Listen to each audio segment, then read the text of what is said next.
Hello बच्चों, मैं स्मिता विजयवान स्वागत करती हूँ आपका आईसीटी वर्चुअल क्लासरूम में। आशा करती हूँ आप सभी स्वस्थ होंगे और अच्छे से अपनी पढ़ाई कर रहे होंगे।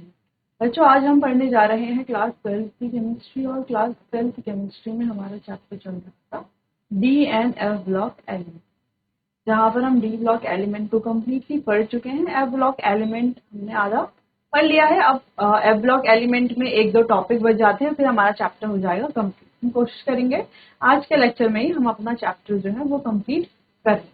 तो स्टार्ट करते हैं। तो देखो, अगर हमने चैप्टर तो आज कंप्लीट करना ही है डी एन एफ ब्लॉक वाला, तो एक बार थोड़ा सा रिवाइज भी कर लेते हैं डी ब्लॉक एलिमेंट को, और साथ साथ एफ ब्लॉक में जितना अभी तक पढ़ा उसको भी रिवाइज कर लेते हैं। तो अगर हम बात करें डी ब्लॉक एलिमेंट की, तो जो हमें यहाँ पर सीरीज दिख रही है, फोर्थ यानी कि 3D series, 4D series, 5D series और 6D सीरीज, ये हमारी क्या है, डी ब्लॉक की सीरीज है। और अगर आप यहाँ पर थर्ड ग्रुप को देखें, तो थर्ड ग्रुप में हमारे लेंथेनॉइड और एक्टिनॉइड भी है। लेंथेनॉइड प्रेजेंट है हमारे 6th पीरियड में और एक्टिनॉइड प्रेजेंट है 7th पीरियड में। तो आपको इन्हें कभी ऐसे याद करना ही नहीं पड़ेगा। देखो, क्यों नहीं करना पड़ेगा, क्योंकि बहुत इजीली आपको पता है कि थर्ड ग्रुप में ही दोनों आ जाते हैं, और एक 6th पीरियड में, लास्ट के दोनों पीरियड में है ना, तो 7 तो पीरियड है टोटल। 6th में लेंथेनॉइड होगा, 7th में एक्टिनॉइड होगा, है ना। अगर ये मिडिल में कहीं पर होते तो आपको थोड़ा याद रखना पड़ता, लेकिन यहाँ पर तो काफी इजीली आप याद कर सकते हो एफ ब्लॉक एलिमेंट।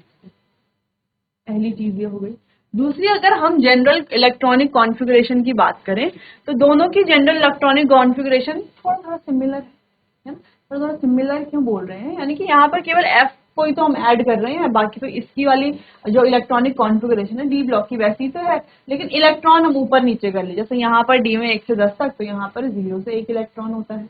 ठीक, चलिए। तो ये बात हो गई जनरल इलेक्ट्रॉनिक कॉन्फ़िगरेशन की। अगर हम प्रॉपर्टीज की बात करें, तो कुछ प्रॉपर्टीज तो अलग अलग ही होंगी। ठीक है, तो जैसे कि हम डी ब्लॉक एलिमेंट की तो फिजिकल और केमिकल प्रॉपर्टीज को डिस्कस कर चुके हैं। आगे देख लेते हैं क्या क्या अभी तक हमने पढ़ लिया है, फिर आगे चैप्टर को कंटिन्यू करते हैं। अगर हम यहाँ पर देखें, ये रही जनरल इलेक्ट्रॉनिक कॉन्फ़िगरेशन है ना, n-1d 1 से 10 इलेक्ट्रॉन और ns 0 से 2 इलेक्ट्रॉन।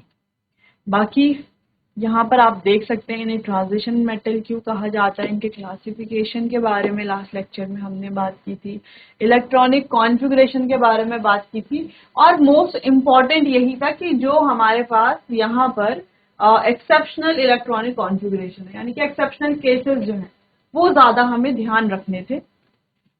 तो इस तरीके से हमने ये कर लिया था। फिर एटॉमिक साइज में क्या वेरिएशन यहाँ पर होता है ये देख लिया था।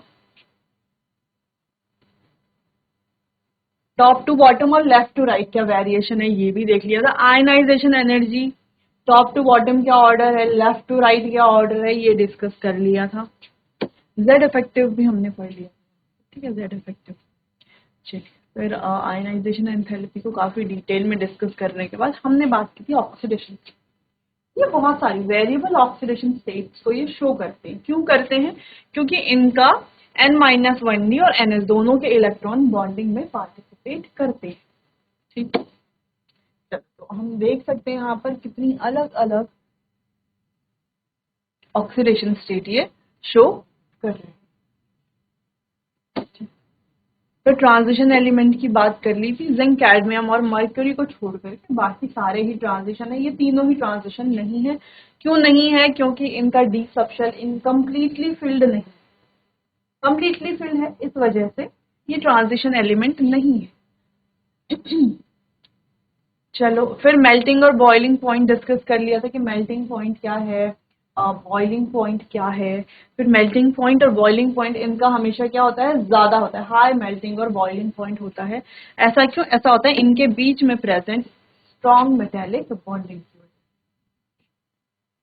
क्योंकि अगर देखो मेटेलिक बॉन्डिंग स्ट्रॉन्ग है, ठीक है, उनको ब्रेक करने के लिए हाई मेल्टिंग और हाई बॉइलिंग पॉइंट देना पड़ेगा, जिस वजह से इनका मेल्टिंग और बॉइलिंग पॉइंट हाई होता है।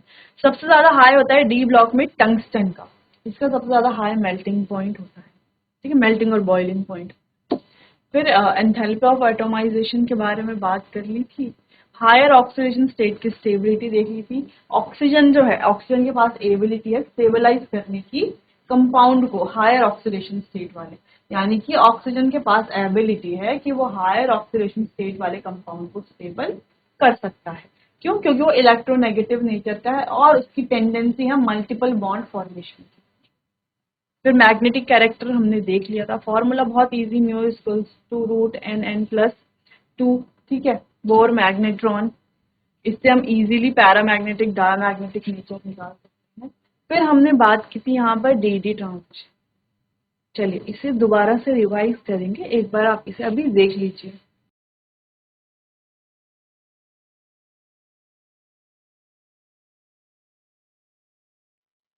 चलिए तो हमें पता है जैसे कि ज्यादातर जो हमारे डी ब्लॉक के एलिमेंट के जो कंपाउंड होते हैं वो ज्यादातर कलर्ड होते हैं। क्यों होते हैं कलर्ड? क्योंकि वो शो करते हैं D D transition. D D transition की वजह से वो कलर्ड होते हैं। अभी डी डी ट्रांजिशन क्या है? जैसे हमने यहाँ पर लिए हैं हमारे डीजेनरेट ऑर्बिटल्स, कोई एक्सटर्नल फील्ड जब हम देंगे इन्हें तब ये थोड़ा एक्साइट होके ये क्या बनाते हैं, बैरिसेंटर, जो हमने यहाँ पर मेंशन अभी नहीं किया है। को हम जब नेक्स्ट चैप्टर पढ़ेंगे कोऑर्डिनेशन कंपाउंड तो वहां पे डिटेल में देखेंगे। यहाँ पर केवल समझने के लिए थोड़ा सा हमने यहाँ पर देख लिया है। तो ईजी और T2G में ये क्या हो जाता है, ब्रेक हो जाता है। तो T2G में एक इलेक्ट्रॉन है डी में, यानी एक इलेक्ट्रॉन होना चाहिए डी डी ट्रांजिशन करके, इलेक्ट्रॉन होना चाहिए। तो डी में इलेक्ट्रॉन है, ये एनर्जी को एब्जॉर्ब करके, ठीक है, एनर्जी एब्जॉर्ब करके क्या हो जाएगा, एक्साइट हो जाएगा, चला जाएगा ईजी में।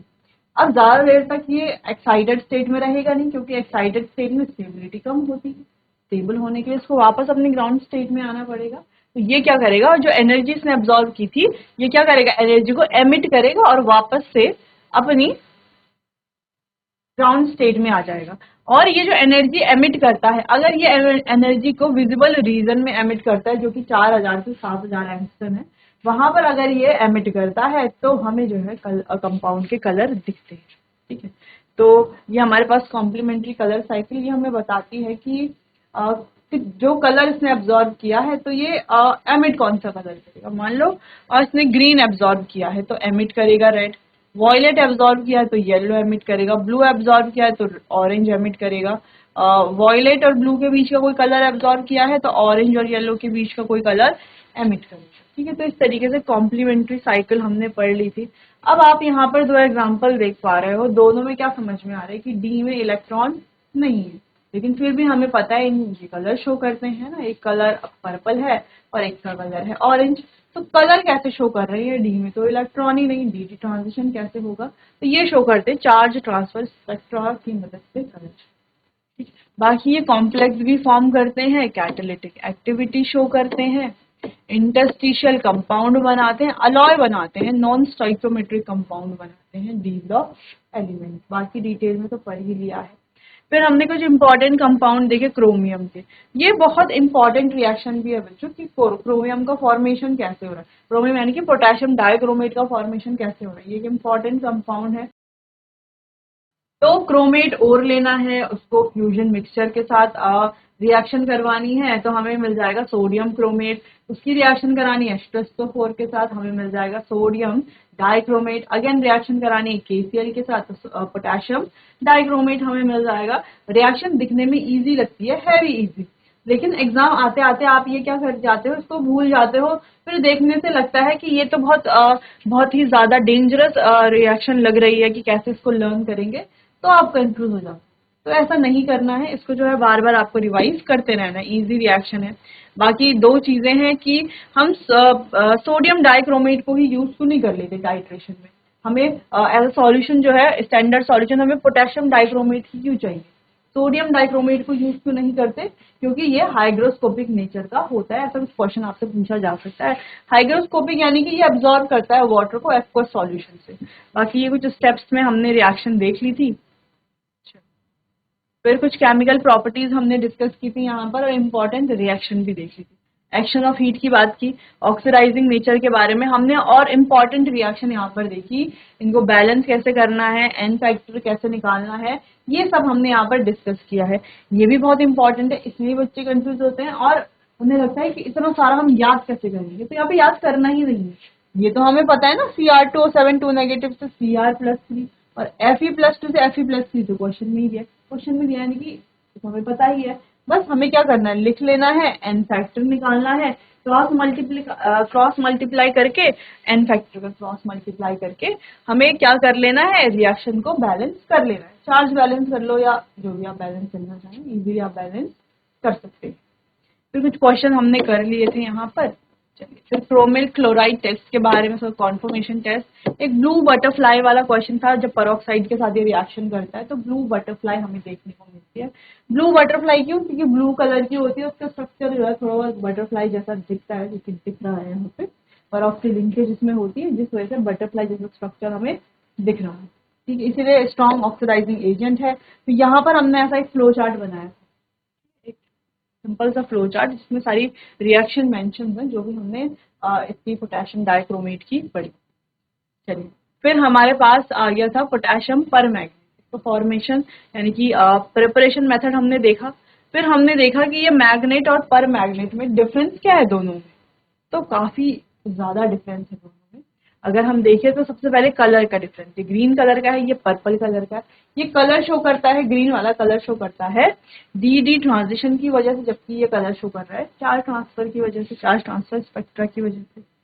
नेक्स्ट यहाँ पर अगर हम देखें अनपेड इलेक्ट्रॉन है, ये पैरामैग्नेटिक है, यहाँ पर क्या अनपेड इलेक्ट्रॉन नहीं है, ये कैसा है, डायामैग्नेटिक है। नेक्स्ट यहाँ पर भी heating effect, decomposition reaction, oxidizing nature देख लिया था। सेम रिएक्शन यहाँ पर भी की थी, बस यहाँ पर क्या कर लेना था, MnO4 नेगेटिव से Mn+2, ये याद, बाकी तो सेम है। यहाँ पर भी एन फैक्टर निकालने हैं, क्रॉस मल्टीप्लाई करना है और रिएक्शन को बैलेंस करना है। चलिए फिर कंसंट्रेटेड H2SO4 के साथ रिएक्शन करके एक्सप्लोजिव ऑयल हमें देखने को मिलता है, ये फिर एफ ब्लॉक हमने स्टार्ट कर लिया था, एक बार आप इसे देख लो फिर आगे बढ़ते हैं।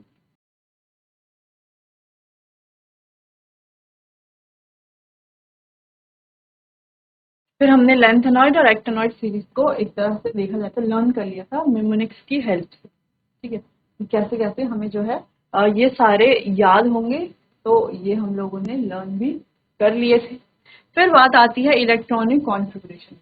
अब जनरल इलेक्ट्रॉनिक कॉन्फ़िगरेशन तो ठीक है, समझ गए जनरल इलेक्ट्रॉनिक कॉन्फ़िगरेशन, लेकिन यहाँ पर हमने देखा कई सारे एक्सेप्शनल केस, जैसे अगर हम लेंथेनॉइड की बात करें, तो अगर हम लेंथेनॉइड के केस में देखें तो यहाँ पर 1, 2 और 3 केस ऐसे हैं जहां पर हमें एक्सेप्शनल इलेक्ट्रॉनिक कॉन्फ़िगरेशन देखने को मिलेगी। जैसे आप यहाँ पर देखें तो यहाँ पर 14 है, ठीक है, तो यहाँ पर 15 तो नहीं आ सकते थे इलेक्ट्रॉन, ठीक, तो एक इलेक्ट्रॉन हमारा डी में रहता है और एक यहाँ पर 14, तो ऐसे आपको ये याद कर लेना है। बाकी इसके पीछे का रीजन तो हमने डिस्कस कर लिया था,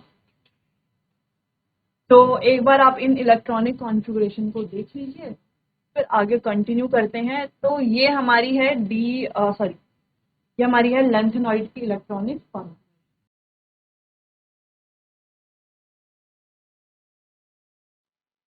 चलो तो ये इलेक्ट्रॉनिक कॉन्फ़िगरेशन देख ली थी हमने एक्टेनॉइड। तो यहाँ पर एक हमने याद कर लिया था मेमोनिक्स, पारो यू नैपकिन कम लहराओ, जिससे आप देख सकते हो ये 5 जो है जहाँ पर हमें एक्सेप्शनल इलेक्ट्रॉनिक कॉन्फ़िगरेशन देखने को मिल रही है, यानी कि बाकी केसेस से थोड़ा डिफरेंट, वो केसेस हमने यहाँ पर लर्न कर लिए थे। अब हमें बात करनी है लेंथेनॉइड और एक्टेनॉइड कॉन्ट्रैक्शन। तो बहुत इजीली हम इसको समझ जाएंगे, जब हम लेफ्ट टू राइट जाते हैं तो हम क्या देख रहे हैं कि साइज जो है वो डिक्रीज हो रहा है। साइज डिक्रीज क्यों हो रहा है, क्योंकि अगर हम शील्डिंग की बात करते हैं SVDF में, तो S जो है वो बहुत ज्यादा अच्छी शील्डिंग करता है, P जो है वो भी अच्छी शील्डिंग करता है, D पुअर शील्डिंग, और F क्या करता है, वेरी पुअर शील्डिंग। तो जहां पर शील्डिंग बहुत ज्यादा पुअर होगी, पुअर शील्डिंग की वजह से Z इफेक्टिव ज्यादा होगा। देखो जहां पर Z इफेक्टिव ज्यादा है यानी कि शील्डिंग पुअर है, जहां पर Z इफेक्टिव कम है यानी कि शील्डिंग क्या है, पुअर नहीं है, है ना, गुड शील्डिंग है। यानी कि देखो जहां पर शील्डिंग पुअर है वहां पर Z इफेक्टिव ज्यादा है, तो Z इफेक्टिव ज्यादा है जिसका मतलब साइज क्या होगा, कम होगा। जहां पर शील्डिंग अच्छी है वहां पर Z इफेक्टिव कम है, Z इफेक्टिव कम है इसका मतलब साइज क्या होगा, इंक्रीज होगा। तो ये 2 ऑर्डर है जो ध्यान रखो, ठीक। चलो तो वही यहाँ पर हमने देखा, जैसे अगर हम यहाँ पर देखें, ये हमारा है न्यूक्लियस, न्यूक्लियस है F, D और S स्ट्रक्चर। तो अगर हम देख पा रहे हैं तो ये क्या कर रहा है, बहुत पुअर शील्डिंग कर रहा है। पुअर शील्डिंग की वजह से Z इफेक्टिव बढ़ता है। Z इफेक्टिव के बढ़ने से क्या होगा, ये जो इलेक्ट्रॉन है ये Z क्या करेगा, अपनी तरफ इन इलेक्ट्रॉन को क्या करेगा, अट्रैक्ट करेगा। क्योंकि Z इफेक्टिव ज्यादा है और पुअर शील्डिंग है F वाली, ठीक है। F की पुअर शील्डिंग की वजह से Z इफेक्टिव ज्यादा होने की वजह से क्या होता है, ये इलेक्ट्रॉन को अपनी तरफ अट्रैक्ट करता है। जब ये इलेक्ट्रॉन को अपनी तरफ अट्रैक्ट करता है तो वहां पर होता है कॉन्ट्रैक्शन, ठीक है। जब भी इलेक्ट्रॉन को ये न्यूक्लियस जो है अपनी तरफ अट्रैक्ट करेगा तो न्यूक्लियस से जो इलेक्ट्रॉन है वो न्यूक्लियस की तरफ जाएंगे, तरफ अट्रैक्ट होंगे, क्योंकि Z इफेक्टिव वहां पर ज्यादा है, न्यूक्लियर चार्ज ज्यादा है। तो जब वो उसकी तरफ जाएंगे तो साइज जो है, मान लो पहले जो साइज इतना था वो साइज अब क्या होगा, धीरे धीरे धीरे धीरे कॉन्ट्रैक्ट हो जाएगा।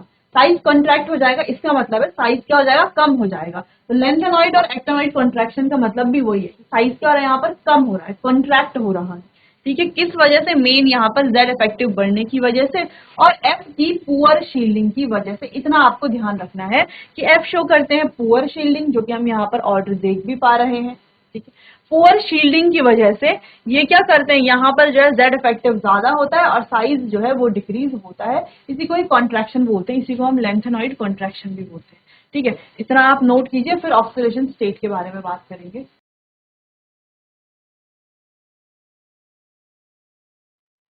चलिए आगे बढ़ते हैं। नेक्स्ट है ऑक्सीडेशन स्टेट। अगर हम देखें तो ये जो है +3 कॉमन ऑक्सीडेशन स्टेट शो करते हैं, दोनों लेंथेनॉइड और एक्टिनॉइड, ठीक है। तो जो लेंथेनॉइड है वो +3 ऑक्सीडेशन स्टेट शो करते हैं। अब कुछ केसेस में आप देख सकते हो +2 भी +4 भी। हम ये कह सकते हैं कि ये दोनों यानी कि लेंथेनॉइड जो है ये क्या कर सकते हैं, ये अपने आप ही इटसेल्फ ऑक्सीडाइज भी हो सकते हैं, इटसेल्फ रिड्यूस भी हो सकते हैं, ठीक है। तो अपने आप ही ये एज एन रिड्यूसिंग एजेंट और ऑक्सीडाइजिंग एजेंट भी एक्ट करते हैं, खुद से ही ये ऑक्सीडाइज हो सकते हैं, रिड्यूस हो सकते हैं, यानी कि ऑक्सीडेशन स्टेट को चेंज कर सकते हैं। +2 से +3 कर सकते हैं या +4 से +3 भी कर सकते हैं, ठीक है। तो ये ऑक्सीडेशन स्टेट को कन्वर्ट कर सकते हैं, क्लियर है। अब कैसे वो हम आगे देखेंगे, पहले आप इतना नोट करें।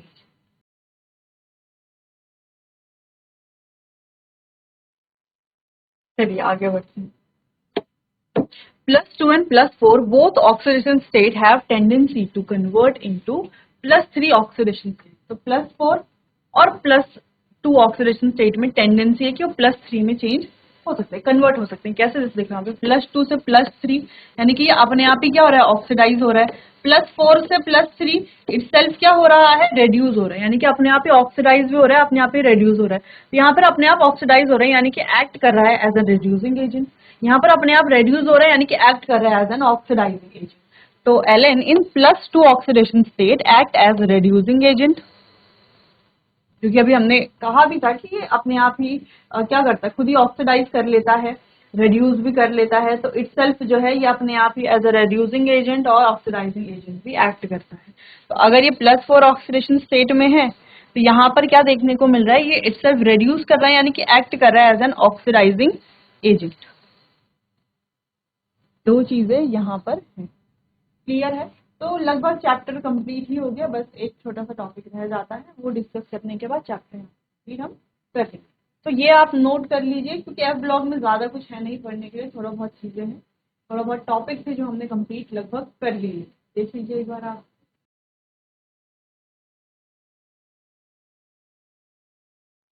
चलिए आगे बढ़ते हैं, कुछ केमिकल प्रॉपर्टी की बात करते हैं। तो ये जो है रिएक्शन करते हैं H2O के साथ, they do not react with cold water but react with hot water. तो वाटर के साथ रिएक्ट करते हैं लेकिन कोल्ड वाटर के साथ नहीं, हॉट वाटर के साथ रिएक्ट करते हैं और हाइड्रोक्साइड बनाते हैं, जो कि बेसिक नेचर का होता है। ऑफकोर्स हाइड्रोक्साइड ये बनाते हैं, कि हम यहाँ पर देख सकते हैं। तो लेफ्ट टू राइट अगर हम जाएं तो बेसिक कैरेक्टर जो है वो डिक्रीज यहाँ पर होता हुआ हमें दिखता है, ठीक है। चलिए, तो ये वाटर के साथ रिएक्ट करके क्या बनाते हैं, हाइड्रोक्साइड बनाते हैं, नोट कीजिए इतना।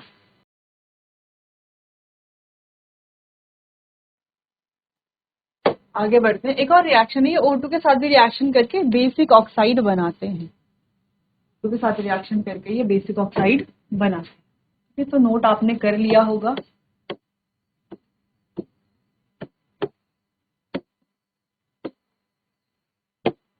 यहाँ पर बच्चों हमारा DNF ब्लॉक चैप्टर होता है कम। चैप्टर से रिलेटेड कोई भी क्वेश्चन है तो आप मुझसे पूछ सकते हैं। लगभग सारे टॉपिक्स, लगभग क्या सारे ही टॉपिक्स को हमने यहाँ पर चैप्टर में कंप्लीट किया है।